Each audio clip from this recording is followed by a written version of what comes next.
नमस्कार, राधे राधे दोस्तों। मैं रोहित गुप्ता, मेरे यूट्यूब चैनल रोहित क्लासेस में आपका तहे दिल से स्वागत है। दोस्तों, हम यहाँ एनसीईआरटी क्लास 7th हिस्ट्री का बुक स्टार्ट करने जा रहे हैं, जिसका पहला चैप्टर दोस्तों प्रारंभिक कथन, हजार वर्षों के दौरान हुए परिवर्तनों की पड़ताल हम लोग पढ़ने जा रहे हैं। तो वीडियो को स्टार्ट करने से पहले आप सभी लोगों से अनुरोध है कि जो लोग भी इस वीडियो को देख रहे हैं वो जल्दी से वीडियो को लाइक कर दीजिए। चैनल को अब तक जिन्होंने सब्सक्राइब नहीं किया है दोस्तों, वो प्लीज़ चैनल को जल्दी से सब्सक्राइब करके बेल आइकन प्रेस कर दीजिए, ताकि आने वाली वीडियोज़ आपको सही टाइम पर मिल सके। और वीडियो को ज़्यादा से ज़्यादा लोगों में शेयर करिए दोस्तों, क्योंकि 1K सब्सक्रिप्शन कराना आप लोगों के लिए अति आवश्यक हो गया है। ठीक है, क्योंकि ओनली 70 मतलब केवल 70 सब्सक्राइबर और चाहिए और 1K सब्सक्रिप्शन कंप्लीट हो जाएगा। ओके, तो चलिए जल्दी से स्टार्ट करते हैं क्लास 7th का एनसीईआरटी हिस्ट्री का बुक चैप्टर नंबर 1। और इसमें दोस्तों सबसे पहले ये फिगर दिया गया है, इसको ध्यानपूर्वक देखिए। ये मानचित्र 1 है दोस्तों, 12वीं सदी के भूगोलवेत्ता अल इदरीसी का बनाया हुआ दुनिया के नक्शे का एक हिस्सा, जिसमें भारतीय उपमहाद्वीप को भूमि से समुद्र तक दिखाया गया है। ठीक है दोस्तों, देखिए ध्यान से इस फिगर को, थोड़ा छोटा कर लेते हैं। इस फिगर को देखिए ध्यान से। ठीक, आगे दोस्तों, आगे देखते हैं। जो दोस्तों जो मानचित्र बनाते हैं या नक्शा बनाते हैं उनको हम मानचित्रकार कहते हैं। ठीक है, याद रखिएगा। चलिए, मानचित्र 1 और 2। अब तो कहेंगे सर यहाँ दूसरा तो मानचित्र है नहीं, तो दूसरा नीचे दिया गया है, अभी हम दिखाएंगे। पहले इसको कंप्लीट कर लेते हैं। ठीक है, थोड़ा पेन का यूज़ करते हैं। एक सेकेंड दोस्तों। मानचित्र 1 और 2 पर नज़र डालिए, नज़र डालिए। मानचित्र 1 अरब भूगोलवेत्ता अल इदरीसी ने 1154 ईस्वी में बनाया था। कब? 1154 ईस्वी में। यहाँ जो नक्शा दिया गया है वह उसके द्वारा बनाए गए दुनिया के बड़े मानचित्र का एक हिस्सा है और भारतीय उपमहाद्वीप को दर्शाया है। मानचित्र 2 एक फ्रांसीसी मानचित्रकार, ठीक है, जिसने मैप बनाया था, फ्रांसीसी था, ने 1720 ईस्वी में बनाया था। दोनों नक्शे एक ही इलाके के हैं, मगर उनमें काफ़ी अंतर है। दोस्तों, आपको ये जो पहला वाला नक्शा था जो मैंने दिखाया था अभी, ये तो उतना समझ में नहीं आ रहा होगा, लेकिन दूसरा वाला जो फ्रांसीसी मानचित्रकार था वो जो नक्शा बनाया था ना, वो आप लोगों को बिल्कुल दिखेगा, सही दिखेगा, जो आप लोग मान सकते हैं अपने अनुसार स्टेट्स को बांट भी सकते हैं। ठीक, आगे। अल इदरीसी के नक्शे में दक्षिण भारत उस जगह है जहां हम आज उत्तर भारत ढूंढेंगे, और श्रीलंका का द्वीप ऊपर की तरफ है। ठीक है, जगहों के नाम अरबी में दिए गए हैं और उनमें कुछ जाने पहचाने नाम भी हैं, जैसे कि उत्तर प्रदेश। ठीक है, आगे आगे देखते हैं। जैसे कि उत्तर प्रदेश, एक सेकंड देखिए, ये दो दोस्तों। ठीक है, उल्टा मैप करेंगे तब आपको समझ में आएगा। चलिए, जैसे कि उत्तर प्रदेश, ये दोस्तों हम लोगों का जो फ्रांसीसी मानचित्रकार थे ना, उसने बनाए थे, इनको भी देखिए। उत्तर प्रदेश का कन्नौज, ठीक है, ये फर्स्ट फिगर में था, फर्स्ट मैप में हम लोग को मिलेगा, दर्शाया गया है। दूसरा मानचित्र है दोस्तों, इसको ध्यानपूर्वक देखिए। ठीक, ये इसमें क्या कहा गया है? 18वीं सदी के आरंभ में ग्विलाम द लिस्ले के एटलस नूवो के अनुसार यह उपमहाद्वीप है। ठीक है, भारतीय उपमहाद्वीप। ये देखिए ध्यान से, इसको आप लोग को एकदम लगेगा कि हाँ रियलिटी में ऐसा है, और इसका मान्य भी है दोस्तों। यह नीचे में हम लोग का श्रीलंका है। चलिए आगे। मानचित्र 2 पहले मानचित्र के बनने के लगभग 600 वर्ष बाद, कितने वर्ष बाद? 600 वर्ष बाद बनाया गया। इस कालावधि में उपमहाद्वीप के बारे में सूचनाएं काफ़ी बदल गई थी। यह नक्शा हमें ज़्यादा परिचित लगेगा। ठीक है, आमतौर पे भी दोस्तों हम लोग इसी टाइप का नक्शा देखते हैं। ठीक, उसमें विशेषकर तटीय इलाकों के बारीक ब्यौरे देखकर आश्चर्य होता है। यूरोप के नाविक तथा व्यापारी, कौन कौन? नाविक तथा व्यापारी अपनी समुद्र यात्रा के लिए इस नक्शे का इस्तेमाल किया करते थे। ठीक है, जो फ्रांसीसी था उसके नक्शे का इस्तेमाल करते थे। ठीक है, चलिए आगे देखते हैं दोस्तों।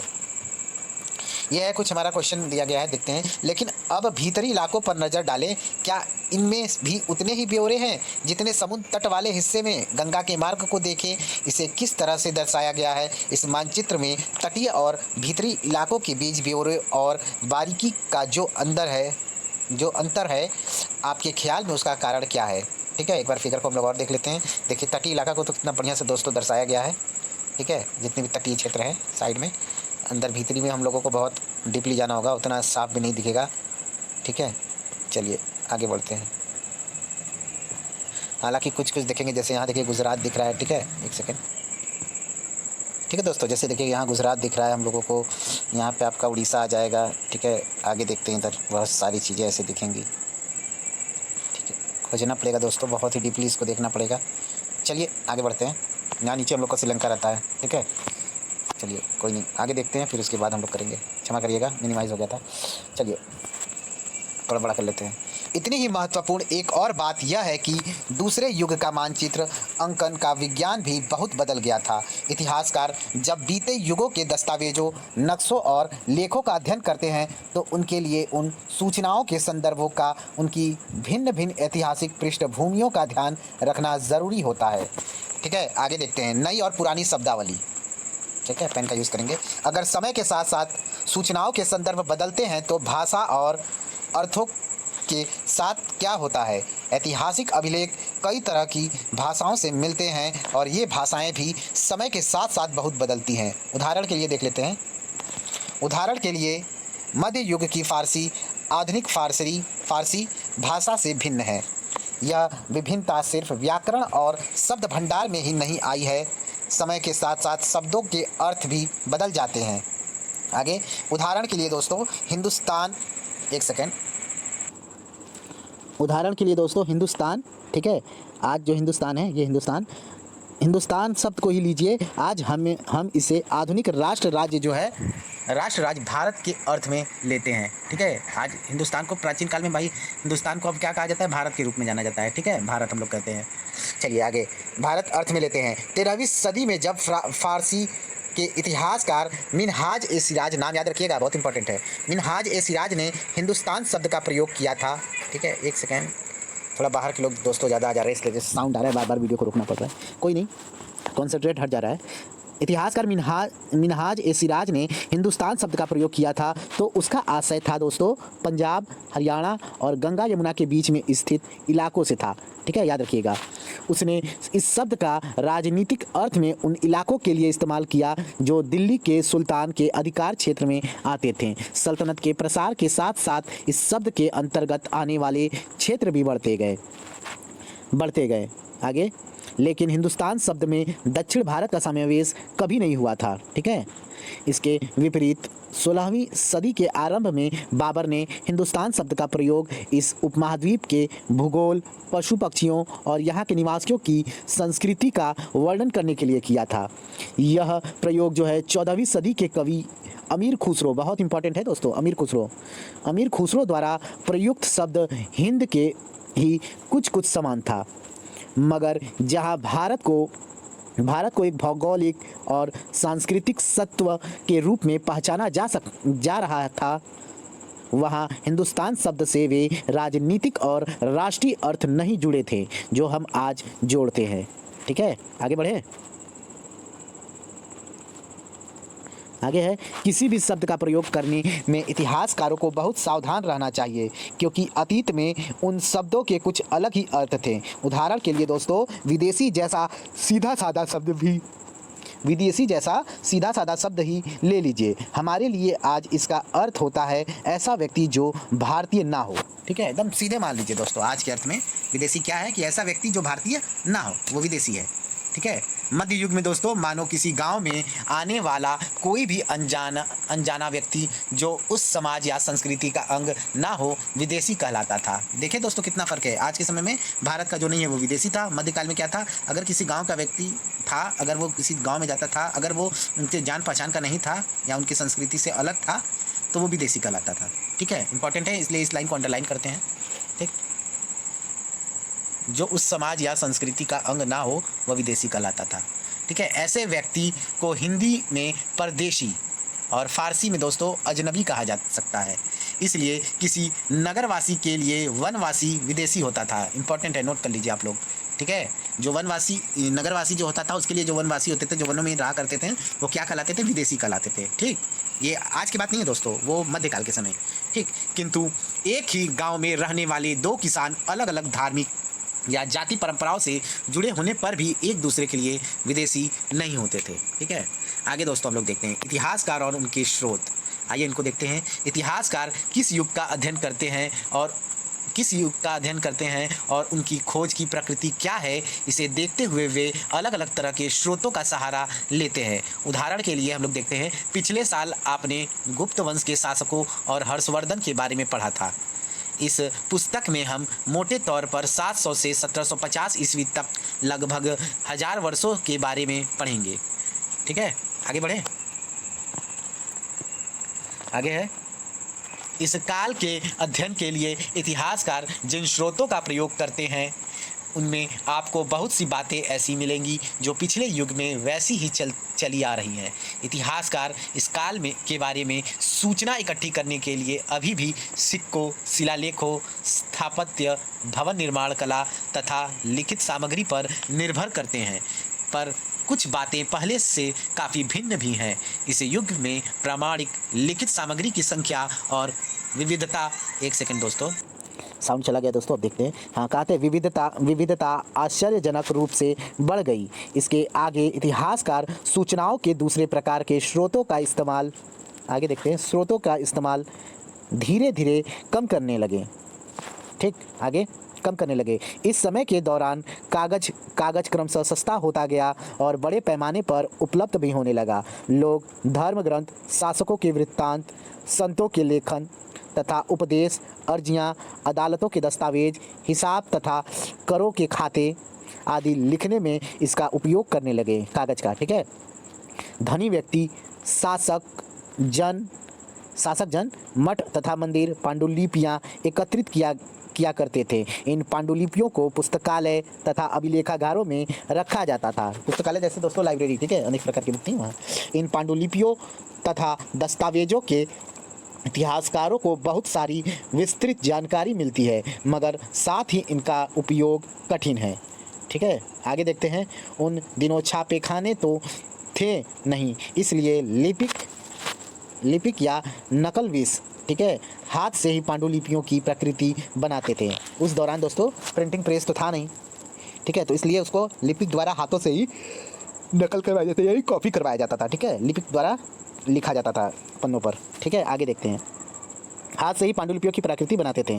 अगर आपने कभी किसी मित्र के गृह कार्य की नकल उतारी है, जैसे आजकल दोस्तों हम लोग स्कूल से, जैसे बच्चे लोग जाते हैं ना स्कूल से, किसी दोस्त का कॉपी मांग लेते हैं, अगर एक दिन स्कूल नहीं जाते हैं तो फिर उसको होमवर्क आके कॉपी करते हैं ना, बस वही बात था, उतारते हैं। तो आप जानते होंगे कि यह काम आसान नहीं है, कितना मुश्किल होता है। कभी कभी आपको अपने मित्र की लिखावट समझ में नहीं आती होगी और आपको मजबूर होकर अंदाज ही लगाना पड़ता होगा कि क्या लिखा गया है। फलस्वरूप आपके लिखे में मित्र के लिखे हुए से कुछ छोटे मोटे, मतलब अंतर होता है, छोटे मोटे लेकिन महत्वपूर्ण अंतर आ जाते होंगे। पांडुलिपि की प्रतिलिपि बनाने में भी कुछ यही होता है। प्रतिलिपियां बनाते हुए लिपिक छोटे मोटे फेरबदल करते चलते हैं। ठीक है, थोड़ा बहुत अंतर करते हैं। कहीं कोई शब्द, कहीं कोई वाक्य, सदी दर सदी प्रतिलिपियों की भी प्रतिलिपियां बनती रही और अंततः एक ही मूल ग्रंथ की भिन्न भिन्न प्रतिलिपियां एक दूसरे से बहुत ही अलग हो गई। अलग होने का कारण दोस्तों रीज़न ये था कि एक व्यक्ति लिखता था, दूसरा व्यक्ति फिर उसको लिखता था, तो उसकी राइटिंग में कुछ अंतर होता था। शायद समय व्यतीत होता है तो भाई लिपियाँ तो एक समान रहा नहीं होगा। थोड़ी पुरानी होने पर क्या होता है कि पेपर का भी क्वालिटी भाई थोड़ा डाउन हो जाता है और लिखावट भी थोड़ा फैल जाता है, जिसके वजह से कोई शब्द में अंतर होने लगा। तो इससे भाई अब 4 5 6 कॉपी अगर लिखाएगा, 6 हाथ 7 हाथ से लिखा जाएगा अलग अलग, तो फिर भाई उसमें तो अंतर आएगा ही। बस वही कहना था। ठीक है, फेर बदल के चलते कहीं कहीं शब्द, कहीं कहीं कोई वाक्य, सदी दर सदी प्रतिलिपियों की भी प्रतिलिपियां बनती रहीं और अंततः मूल ग्रंथ में विभिन्न प्रकार की एक दूसरे से बहुत ही अलग हो गई। ठीक है, यहाँ तक पढ़े थे। इससे बड़ी गंभीर समस्या उत्पन्न हो गई। क्योंकि आज हमें लेखक की मूल पांडुलिपि शायद ही कहीं मिलती है। मूल शब्द का दोस्तों अर्थ यह है कि जो उसका जो पहला कॉपी था ना, फर्स्ट कॉपी, उसकी बात कर रहा है। ठीक है, आगे हमें बाद के लिपिकों द्वारा बनाई गई प्रतिलिपियों पर ही पूरी तरह निर्भर रहना पड़ता है। इसलिए इस बात का अंदाज लगाने के लिए कि मूलतः लेखक ने क्या लिखा था, इतिहासकारों को एक ही ग्रंथ की विभिन्न प्रतिलिपियों का अध्ययन करना पड़ता है।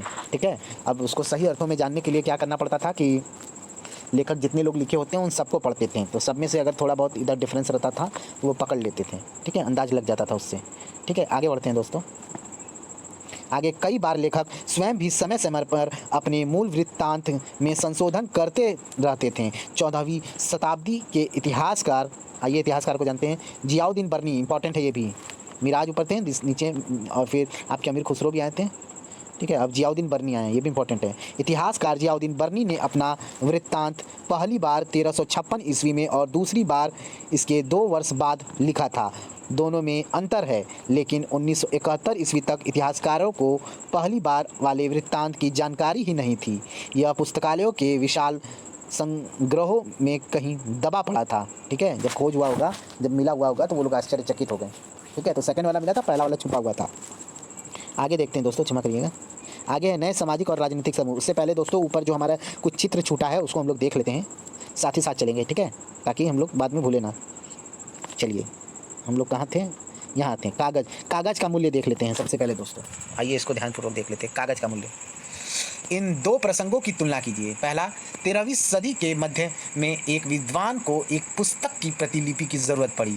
उसके पास उतना कागज़ नहीं था, इसलिए उसने एक ऐसी पांडुलिपि को धो डाला जिसकी उसे ज़रूरत ही नहीं थी और उसके कागज़ को सुखाकर उसका इस्तेमाल कर लिया। देख रहे हैं दोस्तों, अब उसमें क्या लिखा होगा, किसने क्या जाना, शायद इंपॉर्टेंट रहा हो। आगे नंबर 2, एक सदी बाद अगर आप बाज़ार में कोई खाद्य पदार्थ खरीदते हो तो हो सकता है कि आपकी किस्मत अच्छी होती और दुकानदार वह वस्तु कागज़ में लपेट कर देता। तो कागज़ कब अधिक महंगा था और कब आसानी से उपलब्ध था, 13वीं शताब्दी में या 14वीं शताब्दी में, हम लोग आगे देखेंगे। ठीक है, ये था, हम लोग ये पढ़ लिए थे दोस्तों, इतिहासकार और उनके स्रोत। ठीक है, अब हम लोग आगे बढ़ेंगे। हम लोग ये भी पढ़ लिए थे, अब हम लोग यहाँ पे देखेंगे। हम लोग को ब्रैकेट वाला पोर्शन पढ़ना था और चित्र देखना था ना। ठीक, हम लोग वही देखेंगे। अभिलेखागार, ऐसा स्थान जहां दस्तावेजों और पांडुलिपियों को संग्रहित किया जाता है। आज सभी राष्ट्रीय या राज्य सरकारों के अभिलेखागार होते हैं, जहां वे अपने तमाम पुराने सरकारी अभिलेख और लेन देन के ब्यौरों का रिकॉर्ड रखते हैं। ठीक है, दिल्ली में है दोस्तों राष्ट्रीय लेखागार। ठीक है, आगे चित्र 1 देख लेते हैं। ये देखिए चित्र, ये दोस्तों कॉपी कर रहे हैं जनाब, आइए इनको देखते हैं। यह एक लघु चित्र की प्रतिकृति है। ठीक है, कॉपी है, जिसमें एक लिपिक किसी पांडुलिपि की नकल कर रहा है। इस चित्र का आकार सिर्फ 10.5 सेंटीमीटर इंटू 7.1 सेंटीमीटर है। इस छोटे आकार के कारण इसे लघु चित्र या मिनिएचर कहा जाता है। ठीक है, याद रखिएगा। कभी कभी इन लघु चित्रों का प्रयोग लेख में आई पांडुलिपियों को स्पष्टता प्रदान करने के लिए किया जाता था। अंडरलाइन कर लेते हैं दोस्तों, थोड़ा इंपॉर्टेंट चीज़ है यहाँ पे। ठीक है, छोटे आकार के कारण इसे लघु चित्र या मिनिएचर कहा जाता है। ठीक है, इंपॉर्टेंट था। ठीक, आगे कभी कभी इन लघु चित्रों का प्रयोग लेख में आई पांडुलिपियों को स्पष्टता प्रदान करने के लिए किया जाता था। ये इतने सुंदर होते थे कि आगे चलकर संग्रहकर्ता अक्सर इन चित्रों को क्या करता था, अक्सर इन चित्रों को पांडुलिपियों से अलग करके बेचने लगे थे। ठीक है, आगे एक और फिगर है दोस्तों, थोड़ा उर्दू में लिखा है, हम लोगों को तो समझ में आएगा नहीं, जो उर्दू का जानकार होगा शायद वो जान ले। चलिए चित्र में देखते हैं दोस्तों।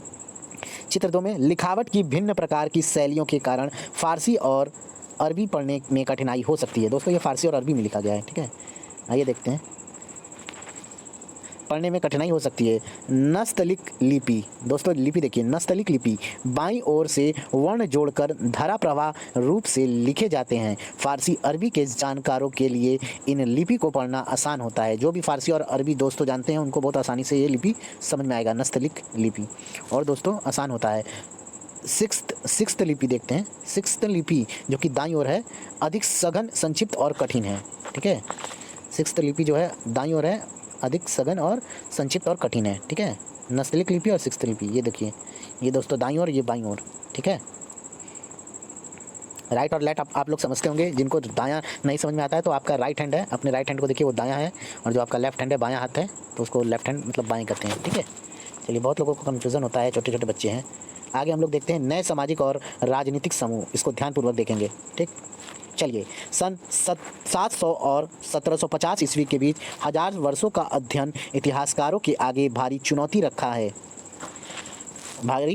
रखा है, मुख्य रूप से इसलिए कि इस पूरे काल में बड़े पैमाने पर और अनेक तरह के परिवर्तन हुए। इस काल में अलग अलग समय पर नई प्रौद्योगिकी के दर्शन होते हैं, जैसे सिंचाई में रहट, कताई में चरखे और युद्ध में आग्नेयास्त्रों यानी बारूद वाले हथियार का इस्तेमाल। इस उपमहाद्वीप में नई तरह का खान पान भी आया, जैसे कि दोस्तों आलू, मक्का, मिर्च, चाय और कॉफ़ी, ये अलग अलग प्रकार की चीज़ें आई। ठीक है, आगे ये सब दोस्तों जब हम लोग पुर्तगाली आए थे ना, तो ये सब चीज़ बहुत तेज़ी से फैल गया। ध्यान रहे कि ये तमाम परिवर्तन, नई प्रौद्योगिकियाँ और फसलें उन लोगों के साथ आए जो नए विचार भी लेकर आए थे। परिणाम स्वरूप यह काल आर्थिक, राजनीतिक, सामाजिक, सांस्कृतिक परिवर्तनों का भी काल रहा है। ठीक है, आगे। इस युग में लोगों की गतिशीलता, एक स्थान से दूसरे स्थान पर आना जाना भी बहुत बढ़ गया था। अवसर की तलाश में लोगों के झुंड दूर दूर की यात्राएं करने लगे थे।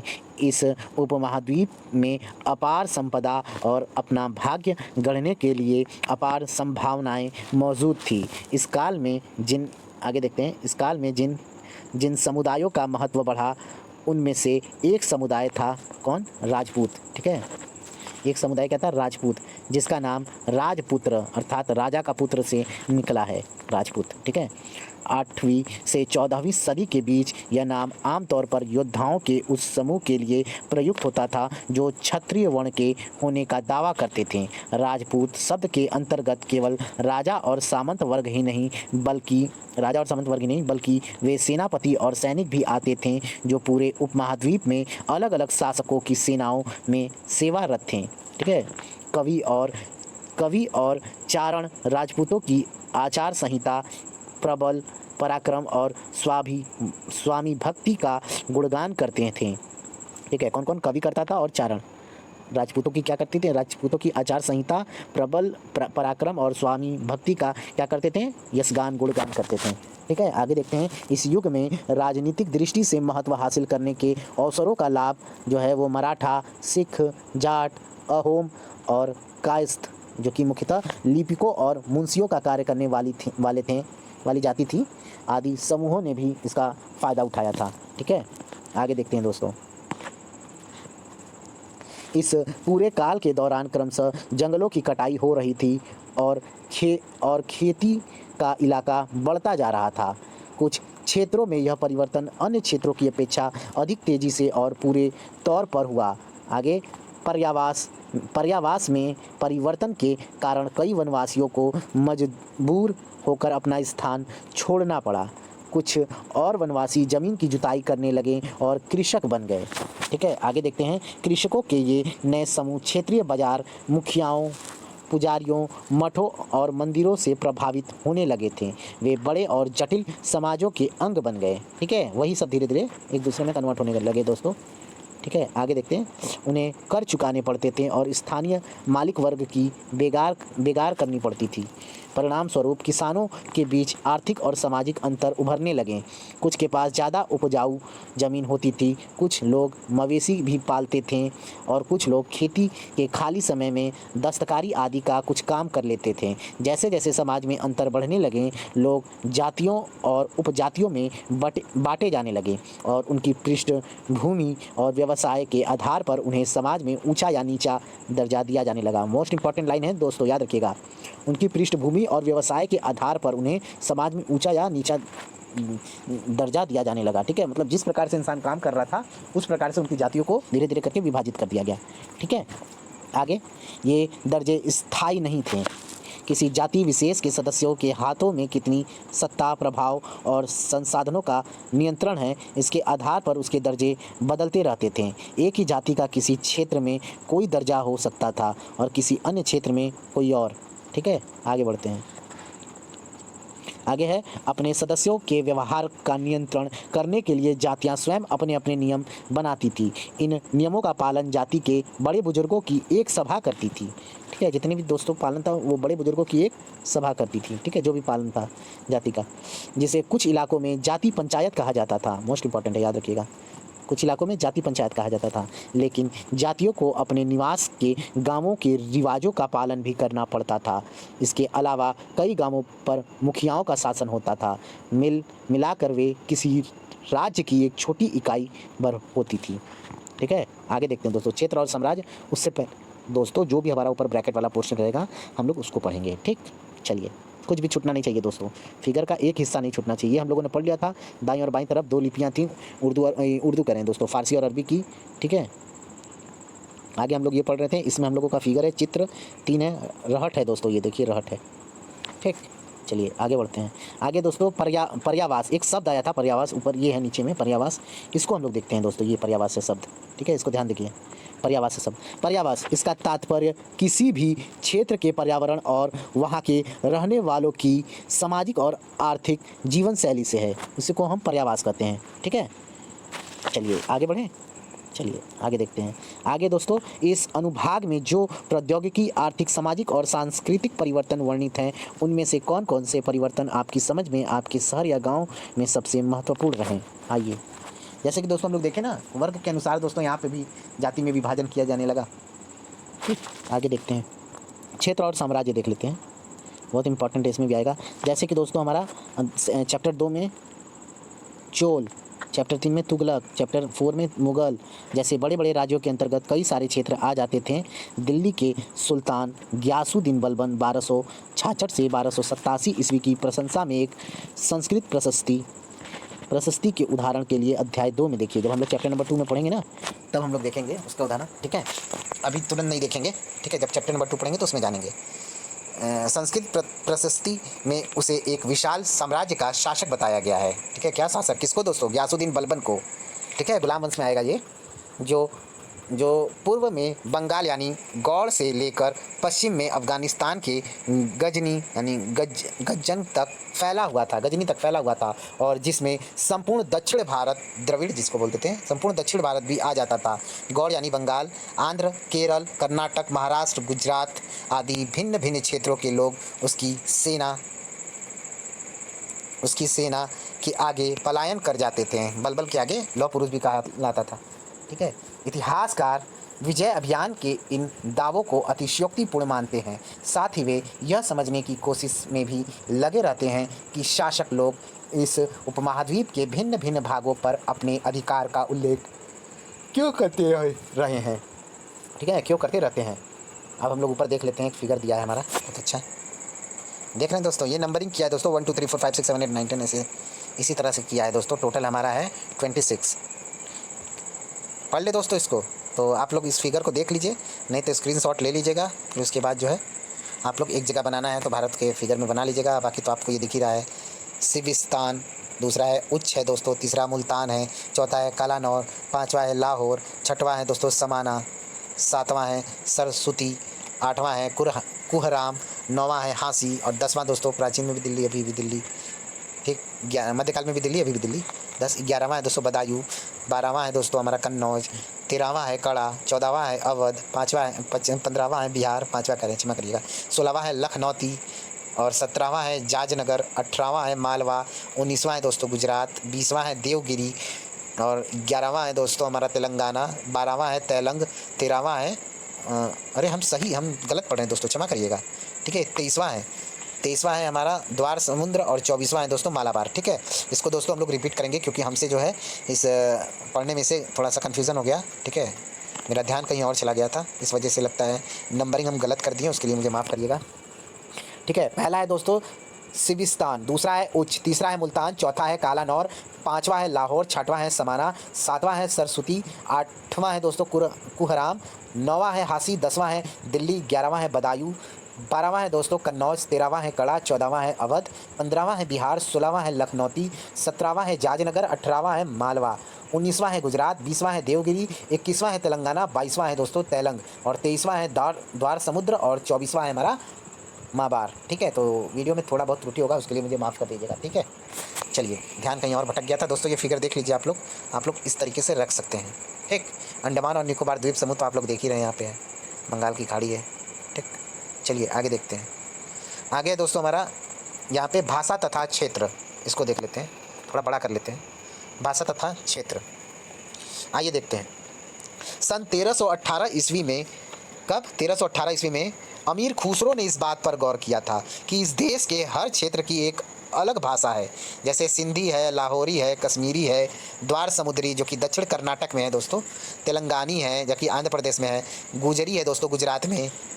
ठीक है, महाबारी तमिलनाडु में, गौड़ी दोस्तों बंगाल में है, गौड़ी, अवधी दोस्तों पूर्वी उत्तर प्रदेश में अवधी है, और हिंदवी दोस्तों दिल्ली के आसपास के क्षेत्रों में हिंदवी है। ठीक है, इस टाइप्स की जो भाषा है भारत में है। ठीक है, अमीर खुसरो के अनुसार, अमीर खुसरो ने आगे बतलाया है कि इन भाषाओं के विपरीत एक भाषा संस्कृत भी है। ठीक है, जो किसी विशेष क्षेत्र की भाषा नहीं है। यह एक प्राचीन भाषा है, जो कि उन्होंने भी एक्सेप्ट किया है, जिसे केवल ब्राह्मण जानते हैं, आम जनता इसे नहीं जानती है। ठीक है, आगे देख लेते हैं।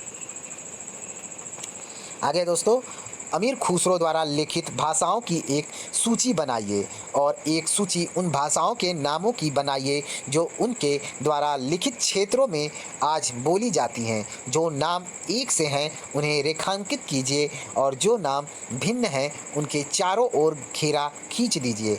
क्या आपने ध्यान दिया है कि समय के साथ भाषाओं के नाम बदल गए हैं? आइए देखते हैं। आगे है दोस्तों हमारा, आगे है सन 700 तक कई क्षेत्रों के अपने अपने भौगोलिक आयाम तय हो चुके थे और उनकी अपनी भाषा तथा सांस्कृतिक विशेषताएं स्पष्ट हो गई थी। ठीक है, चैप्टर 7 में आपको इसके बारे में और अधिक जानकारी मिलेगी। जब हम लोग चैप्टर 7 पढ़ेंगे ना दोस्तों, तो इसको और डिटेल से पढ़ेंगे। ठीक है, आगे देखते हैं। ये क्षेत्र विशेष शासक राजवंशों से भी जुड़ गए थे। इन राज्यों के बीच काफ़ी टकराहटें चलती रहती थीं। कभी कभी चोल, खलजी, तुगलक और मुगल जैसे राजवंश अनेक क्षेत्रों में फैला एक विशाल साम्राज्य भी खड़ा कर लेते थे।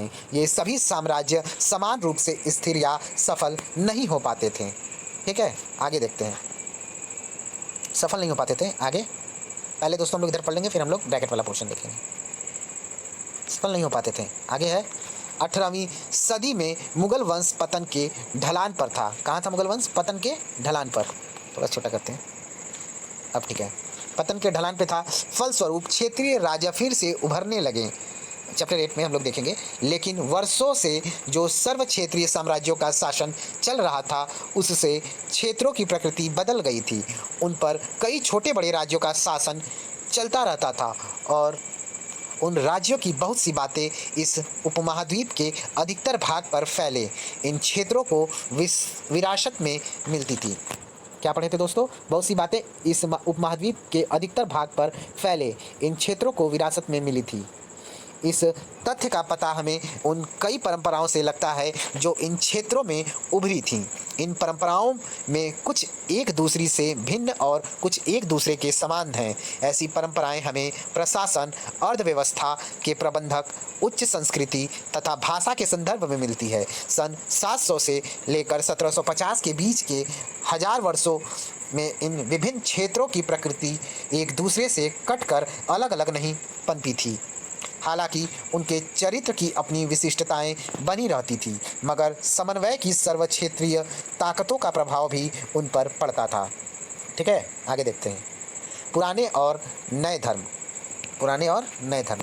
हालांकि दोस्तों ये जो ब्रैकेट में दिया गया है ये क्वेश्चन टाइप से है। पता लगाइए कि क्या आपका राज्य कभी इन सर्व क्षेत्रीय साम्राज्यों का हिस्सा रहा था? यदि रहा था तो कितने समय तक रहा था? इसके बारे में आप लोग पता लगाइए और लिखिए। ठीक है, आगे पुराने और नए धर्म। आइए इसको हम लोग देख लेते हैं। पुराने और नए धर्म को इम्पोर्टेंट है, ध्यान से देखिएगा।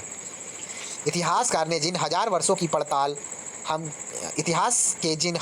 की पड़ताल हम कर रहे हैं, इनके दौरान धार्मिक परंपराओं में कई बड़े परिवर्तन आए हैं। जैसे दैविक तत्व में लोगों की आस्था कभी कभी बिल्कुल ही वैयक्तिक स्तर पर होती थी, मगर आमतौर पर इस आस्था का स्वरूप सामूहिक होता था। किसी दैविक तत्व के सामूहिक आस्था यानी धर्म प्रायः स्थानीय समुदायों के सामाजिक और आर्थिक संगठन से संबंधित होती थी। जैसे जैसे इन समुदायों का सामाजिक संसार बदलता गया, वैसे ही इनकी आस्थाओं में भी परिवर्तन आता गया। आज हम जिसे हिंदू धर्म कहते हैं दोस्तों, उसमें भी इसी युग में महत्वपूर्ण बदलाव आए हैं। इन परिवर्तनों में से कुछ थे नए देवी देवताओं की पूजा, राजाओं द्वारा मंदिरों का निर्माण और समाज में पुरोहितों के रूप में ब्राह्मणों का बढ़ता महत्व तथा बढ़ती सत्ता आदि। ठीक है, संरक्षक मतलब क्या होता है दोस्तों? आइए इसको देख लेते हैं। कोई प्रभावशाली धनी व्यक्ति जो किसी कलाकार, शिल्पकार, विद्वान या अभिजात जैसे किसी अन्य व्यक्ति को मदद या सहारा दे, उसको संरक्षक कर सकते हैं। इसके बारे में थोड़ा हम सिंपल लैंग्वेज में भी बताएंगे, पहले ये पढ़ लेते हैं। संस्कृत ग्रंथों के ज्ञान के कारण समाज में ब्राह्मणों का बड़ा आदर होता था। इनके संरक्षक थे नए नए शासक जो स्वयं प्रतिष्ठा की चाह में थे। इन संरक्षकों का समर्थन होने के कारण समाज में इनका दबदबा और भी बढ़ गया था। ठीक है, आगे संरक्षक यानी दोस्तों कि मतलब जिसके अंडर में आप हैं, जैसे कि आपके पिताजी हैं तो वो आपके संरक्षक हो गए, ठीक है। तो भाई पिताजी पैसा देते हैं तब स्कूल में फ़ीस जमा होता है, तभी तो आप पढ़ते हैं, ठीक है। और जो भी आप लोगों को किसी चीज़ का ज़रूरत होता है तो आपके पिताजी उसको प्रोवाइड कराए या माताजी प्रोवाइड कराती हैं, तो उनको भाई पैसा तो आपको कहाँ से मिलता है, पिताजी नहीं देते हैं, तो आपके संरक्षक पिताजी होंगे, ठीक है। तो इस प्रकार से उसमें राजा महाराजा थे जो संरक्षक थे। ठीक, आगे देखते हैं। आगे है, इस युग में एक महत्वपूर्ण परिवर्तन भक्ति की अवधारणा के रूप में आया। इसमें ईश्वर की कल्पना एक ऐसे प्रेमल इष्ट देवी देवता के रूप में की गई थी जिस तक पुजारियों के विशद कर्मकांड के बिना भी भक्त स्वयं पहुंच सकें। इस विषय में और साथ ही दूसरे परंपराओं के बारे में हम लोग चैप्टर 6 में देखेंगे, ठीक है। चलिए आगे देख लेते हैं, चैप्टर 6 में इसको डिटेल से देखेंगे। यही वह युग था, थोड़ा पेन का यूज़ कर लेते हैं। यही वह युग था जिसमें इस उपमहाद्वीप में नए नए धर्मों का भी आगमन हुआ। जैसे कुरान शरीफ का संदेश भारत में पहल 7वीं सदी में व्यापारियों और आप्रवासियों के जरिए पहुंचा। मुसलमान कुरान शरीफ को अपना धर्म ग्रंथ मानते हैं, केवल एक ईश्वर अल्लाह की सत्ता को स्वीकार करते हैं, जिसका प्रेम, करुणा और उदारता अपने में आस्था रखने वाले हर व्यक्ति को गले लगाता है, चाहे उस व्यक्ति की सामाजिक पृष्ठभूमि कुछ भी रही हो, ठीक है। उसमें भेदभाव नहीं, सब लोग को गले लगाते हैं, ये कहावत है, ठीक है। दोस्तों जो हमारा ये कुरान है, कुरान की जो भी कुरान है इस्लाम धर्म में, वे हम लोग के 7वीं शताब्दी, मतलब ये कहा गया ना लगभग 7वीं शताब्दी के आसपास ये आई है, 7वीं सदी के आसपास आई है, तो ध्यान रखिएगा। तो आगे हम लोग बढ़ते हैं। कई शासक, आगे थोड़ा सा ऊपर कर लेते हैं अब, ठीक है। कई शासक इस्लाम और इसके विद्वान धर्मशास्त्रियों और न्यायशास्त्रियों अर्थात उलेमा को संरक्षण देते थे। हिंदू धर्म की ही भांति इस्लाम के अनुयायी भी अपने धर्म की अलग अलग तरह से व्याख्या करते थे। मुसलमानों में कुछ शिया थे जो पैगंबर साहब के दामाद अली, याद रखिएगा नाम, अली को मुसलमानों का विधि सम्मत नेता मानते थे। और कुछ दोस्तों क्या थे, सुन्नी थे, ठीक है, जो खलीफाओं के प्रभुत्व को स्वीकार करते थे। इस्लाम के आरंभिक दौर में इस धर्म का नेतृत्व करने वाले खलीफा कहलाते थे। क्या कहलाते थे? खलीफा। जो इस्लाम के आरंभिक दौर में इस धर्म का जो भी नेतृत्व कर रहा था, मुस्लिम धर्म का, इस्लाम धर्म का, वो खलीफा कहलाता था और आगे भी इसकी परंपरा चलती रही। इस्लामी न्याय सिद्धांत विशेषकर भारत में हनफी और सफ़ी ऐसे सिद्धांत हैं कि विभिन्न परंपराओं में भी कई महत्वपूर्ण अंतर रहे हैं। इस्लामी न्याय सिद्धांत की विभिन्न परंपराओं में भी कई महत्वपूर्ण अंतर रहे हैं, जैसे कि हनफी और सफ़ी ये सिद्धांत हैं। ऐसे ही धर्म सिद्धांतों तथा रहस्यवादी विचारों को लेकर विभिन्नताएं देखने को मिलती है, ठीक है। दोस्तों याद रखिएगा, हमारा जो पैगंबर साहब के जो दामाद थे अली साहब, ठीक है, वो आपका सिया थे, ठीक है, क्या थे? सिया थे। और जो सुन्नी थे वो किसको मानते थे? वो खलीफाओं को मानते थे, ठीक है, याद रखिएगा। आगे देखते हैं दोस्तों, समय और इतिहास के कालखंडों का विचार, आइए देख लेते हैं। इतिहासकार समय को केवल घड़ी या कैलेंडर की तरह नहीं देखते, यानी कि केवल घंटों, दिनों और वर्षों के बीतने के रूप में ही नहीं देखते हैं। उनका नज़रिया यह है कि समय सामाजिक और आर्थिक संगठन में आने वाले परिवर्तनों को झलकाता है। यह दिखलाता है कि विचारों और विश्वासों में कितना स्थायित्व रहा है और कितना परिवर्तन आया है। यदि अतीत को समान विशेषता रखने वाले कुछ बड़े बड़े हिस्सों, युगों या कालों में बांट दिया जाए तो समय का अध्ययन कुछ आसान हो जाता है। 19वीं सदी के मध्य में अंग्रेज इतिहासकारों ने भारत के इतिहास को 3 युगों में बांटा था, हिंदू, मुस्लिम और ब्रिटिश। आप लोगों को दोस्तों नाम याद होगा किस इतिहासकार ने भारत के इतिहास को 3 भागों में बांटा था, हिंदू, मुस्लिम और ब्रिटिश में? तो बताइए तो ज़रा दोस्तों। वो जेम्स मिल थे, ठीक है, आप लोग नाम याद रखिएगा, जेम्स मिल। मैं फिर बता रहा हूँ, वो थे जेम्स मिल, याद रखिएगा, ठीक है दोस्तों। जेम्स मिल थे जिन्होंने भारतीय इतिहास को 3 भागों में बांटा था, ठीक। आगे बढ़ते हैं दोस्तों, पेन का नहीं, हाथ से ही लिखे थे, ठीक है। आगे देखते हैं क्या था आगे। यह विभाजन इस विचार पर आधारित था कि शासकों का धर्म ही एकमात्र महत्वपूर्ण ऐतिहासिक परिवर्तन होता है और अर्थव्यवस्था, समाज और संस्कृति में और कोई भी महत्वपूर्ण बदलाव नहीं आता। इस दृष्टिकोण में इस महाद्वीप की अपार विविधता की भी उपेक्षा की जाती थी। इस काल विभाजन को आज बहुत कम इतिहासकारी स्वीकार करते हैं। अधिकतर इतिहासकार आर्थिक और सामाजिक कारकों के आधार पर ही अतीत के विभिन्न कालखंडों की विशेषताएं तय करते हैं। पिछले साल आपने जो इतिहास पढ़े थे उनमें प्राचीन समाजों के कई प्रकार का समावेश था, यानी कि जब 6 का आप लोग पढ़ेंगे तो उसमें प्राचीन काल से संबंधित आएगा। ठीक है, जैसे शिकारी संग्राहक, प्रारंभिक दौर में कृषि कर्मी, शहरों और गांवों के निवासी और प्रारंभिक दौर के राज्य और साम्राज्य। इस साल आप जो इतिहास पढ़ेंगे उसे प्रायः मध्यकालीन इतिहास कहा जाता है। ठीक है दोस्तों, याद रखिएगा, जो अभी हम लोग क्लास 7 का इतिहास पढ़ रहे हैं तो हम लोग मध्यकालीन भारत का इतिहास पढ़ रहे हैं। ठीक है, इससे पहले हम लोग क्लास 8 का कंप्लीट कर लिए हैं तो वो आधुनिक इतिहास था, मॉडर्न हिस्ट्री था। ठीक है, आगे बढ़ते हैं दोस्तों।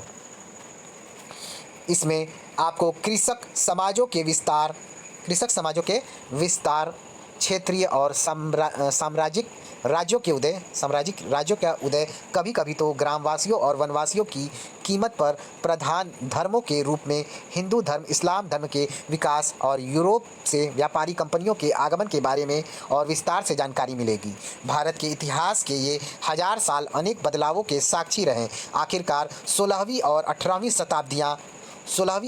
शताब्दियाँ 8वीं या 11वीं शताब्दियों से काफ़ी भिन्न थीं। क्या थी? काफ़ी भिन्न थीं। इसलिए इस सारे काल को एक ऐतिहासिक इकाई के रूप में देखना समस्याओं से खाली नहीं है। फिर मध्यकाल की तुलना प्रायः आधुनिक काल से की जाती है। आधुनिकता के साथ भौतिक उन्नति और भौतिक प्रगति का भाव जुड़ा हुआ है। इससे आशय यह निकलता है कि मध्यकाल रूढ़िवादी था और उस दौरान कोई परिवर्तन हुआ ही नहीं, लेकिन हम जानते हैं कि ऐसा नहीं था। ठीक है, आगे दोस्तों, आगे देख लेते हैं। आगे दोस्तों जानते हैं कि ऐसा नहीं था। आगे, इन 1000 वर्षों के दौरान उस उपमहाद्वीप के समाजों में प्रायः परिवर्तन आते रहे और कई क्षेत्रों की अर्थव्यवस्था को इतनी समृद्ध हो गई थी कि उनसे यूरोप की व्यापारी कंपनियों को भी आकर्षित करना आरंभ कर दिया। भारत बहुत धनवान था दोस्तों। ठीक है, इसकी वजह से यूरोपीय जो है भारत से आकर्षित हो गए। इस पुस्तक को पढ़ते समय आप परिवर्तन के चिन्हों तथा यहाँ सक्रिय ऐतिहासिक प्रक्रियाओं पर ध्यान देते चलें और जब भी संभव हो इस पुस्तक में आप जो पढ़ रहे हैं उसकी तुलना आप पिछले वर्ष पढ़ी हुई बातों से करने की कोशिश करें। जहाँ भी संभव हो यह देखें कि कहाँ बदलाव हुए हैं और कहाँ नहीं हुए, और आज अपने आसपास की दुनिया पर नज़र डालकर भी यह देखें कि और भी क्या कुछ बदला है या वैसा ही रहा है। ठीक है, तो इस प्रकार से दोस्तों हमारा चैप्टर नंबर 1 क्लास 7 की एनसीईआरटी हिस्ट्री बुक में कंप्लीट होता है। और नेक्स्ट चैप्टर दोस्तों हम लोग पढ़ेंगे, नेक्स्ट लेसन का नाम दोस्तों हम लोगों का है राजा और उनके राज्य। ये हम लोग दोस्तों नेक्स्ट लेसन में पढ़ेंगे। ठीक है, नेक्स्ट वीडियो में पढ़ेंगे। तो थैंक यू फॉर वॉचिंग, मिलते हैं नेक्स्ट वीडियो में। प्लीज़ वीडियो को लाइक कर दीजिएगा। चैनल को अब तक जिन्होंने सब्सक्राइब नहीं किया है दोस्तों वो प्लीज़ चैनल को सब्सक्राइब करके बेल आइकन प्रेस कर दीजिएगा ताकि आने वाली वीडियोस आपको सही टाइम पर मिल सके। और वीडियो को शेयर करना आप लोग मत भूलिएगा दोस्तों। Okay, bye bye, good night, take care. खूब पढ़ते रहिए, खूब बढ़ते रहिए दोस्तों। जितना जल्दी मेरा 1K सब्सक्रिप्शन आप लोग कराएंगे मैं नेक्स्ट बुक की ओर बढ़ता चला जाऊँगा। एनसीईआरटी के बाद दोस्तों अगर मेरा 1K कंप्लीट होता है उसके बाद मैं कोशिश करूँगा कि आप लोगों के कमेंट्स को देखूँगा और जिन लोगों का डिमांड जिस बुक के लिए है दोस्तों वो मैं स्टार्ट करूँगा। अदरवाइज़ अगर आप लोग का फिर कोई सहमति नहीं होता है तो फिर मैं प्राचीन भारत का इतिहास केसी श्रीवास्तव या आपका सौरभ चौबे का स्टार्ट करूँगा। ठीक है, thank you for watching, bye bye, good night, take care. खूब पढ़ते रहिए, खूब बढ़ते रहिए। Thank you.